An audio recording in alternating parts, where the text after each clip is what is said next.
Chapter 14. Purifying the Stream of Consciousness. Think of your consciousness as a mirror reflecting the objects which are held before it.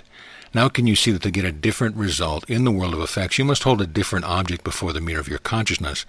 In metaphysics, this principle is called the law of substitution. It means simply that in order to get rid of one belief, you must substitute another for it, that in order to drop one thought, you must put another in its place. This letting go is easy on the physical plane. All you have to do in order to drop something you are holding is open your hand. On the mental plane, the process is much more difficult and complicated. You cannot drop things here by a conscious act such as a single opening of your hand. You cannot get rid of a false belief simply by saying that you no longer hold on to it. You can eliminate it only by putting another belief in its place. The law of mind says that you cannot entertain two thoughts at the same time, any more than you can walk in opposite directions at the same time. If I tell you not to think of a broken doorbell, your mind is immediately directed to it. If you resolve that you are not going to think about the doorbell, you are thinking about it. But suppose that neighbor comes in the back door and engages you in conversation that absorbs all your interest and attention. What has happened to your thought about the doorbell? You forgot about it, didn't you? When you transferred your thought from the doorbell to the neighbor, you were using the law of substitution. You substituted one thought for another. But let us suppose that you have a preponderance of negative thoughts and beliefs to cope with, and let us assume that many of them are very old. An accumulation of old negative beliefs drives one almost to the point of despair, and presumably you have been fighting this accumulated evil for years. Now you've had a glimpse of truth and you ask, will one constructive idea persistently held clean up the whole sorry mess? The answer is yes. Hold this idea. The Spirit of Christ in me now penetrates and dispels every inharmonious condition in my life. Change your thought into it and keep it changed. Talk to yourself about it day and night with the conscious mind in the daytime and through the subconscious mind at night. Meet every adverse incident with it. Rejoice in every evidence of its truth. You will nullify every negative idea regarding your limited environment and will walk in the newness of life. The Spirit descended into the pool. The best way to purify a stagnant pool of water is to turn a powerful stream of fresh water into it.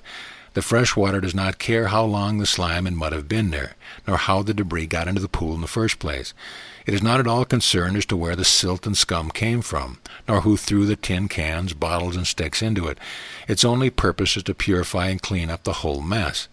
When a man learns how to apply the principle of mathematics to his problems in computation and measurements, they no longer baffle him. He forgets the difficulties he experienced and the incorrect results he produced. When he understands the rule, he goes on from there. If a woman has electricity installed in her house, it is not necessary for her to dwell on the previous inconvenience of being without it, nor does it make any difference to the efficiency of the electricity why she didn't have its comforts and convenience before. All she has to do now is to press a button and her house is filled with light. So it is with a person who has learned how to apply the principle of truth to his daily problem. It is not necessary for him to remember the mistakes and confusion brought into his life by ignorance, acting in opposition to principle. He can be content to apply the knowledge of correct principle to solve his present problems. And straightway the Spirit descends into the pool and troubles the water. And God, or good, was revealed. The Spirit is the inflowing stream of truth. The pool is a subconscious mind infested with false beliefs, opinions, gossip, and evil. The descent of Spirit is the realization or penetration of the Word that will clean out the pool instantly. When the pool is troubled by the mighty inrush of fresh water, the rubbish is brought to the surface and carried off. The parable of the tars. We read in the 13th chapter of the Gospel according to St. Matthew the story of a farmer who had sown his field with wheat. He had saved the best seed for the new sowing, but an enemy came while he slept and sowed darnel among the wheat. Now darnel looks very much like wheat, but is poisonous to eat. While the meat was in the blade, the deception was not clear, and the farmer did not know that his crop had been fouled. But when the blade sprung up and brought forth fruit, there appeared the tars also. And the servants of the householder came and said unto him, Sir, didst thou not sow good seed in thy field? From whence then hath it tars? And he said unto them, An enemy hath done this. The servant said unto them, Wilt thou we go and gather them up? But he said, Nay, lest while we gather up the tars, ye root up the wheat with them. Let both grow together until they harvest, and in time of harvest I will say to the reapers, Gather ye together first the tars, and bind them in bundles to burn them, but gather the wheat into my barn. There is a lesson in the parable that no truth student should miss. Symbolically, the field is the soul or subconscious mind. It too is a bewildering mixture of good and evil, of wheat and tar.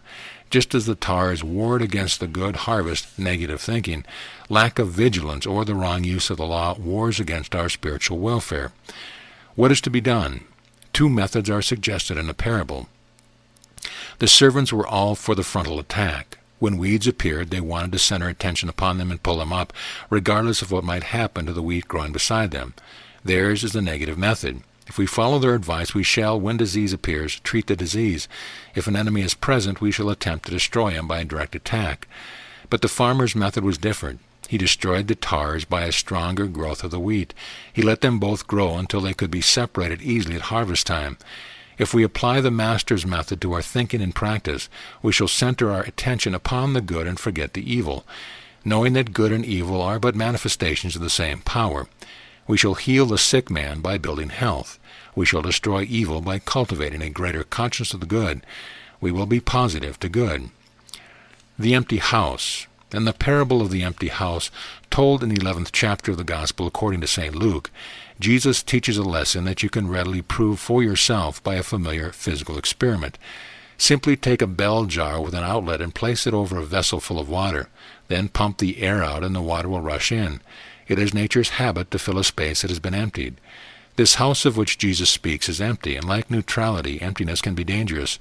To drive out evil thoughts, beliefs, and other impurities, and leave the house of the mind unoccupied can be dangerous. Jesus issues a warning, which is the inner meaning of the story. In Jesus' day, people believed that all human ills, deficiencies, and calamities were the result of demonic possession and obsession. A man's worst enemy were conceived as those invisible. His greatest fears were of the unseen malignancies floating in the air and waiting to pounce upon him. Science has long since disproved these theories, but medical science is beginning to see that there is a definite connection between the disease patterns of the mind and the disease conditions of the body. Jesus met these demon-ridden minds and potentates of darkness with the Word of God. He healed the sick, exorcised devils, and cast out demons, and then he gave the same freeing power to us. Behold, I cast out demons, and I do cures. The Church is awakening once more to its responsibility for the health of the body, as well as for the health of the soul. It is learning that body and soul are two ends of the same thing, and that many of those that are sick in the body are first sick in the soul. But Jesus is concerned in this story with a man who had cast out all evil thoughts and tendencies from his mind and soul and had nothing better to put in their place. He had failed to fill the vacuum created by the departure of evil with the presence of God. So as Jesus said, the last state of that man was worse than the first. The lesson is clear. If the expulsion of evil is to be permanent, we must put something bigger, better, and stronger to the place of evil. For wrong activity, we must substitute right activity. When we banish evil, we must welcome Christ. When we really cure disease, we establish and maintain health.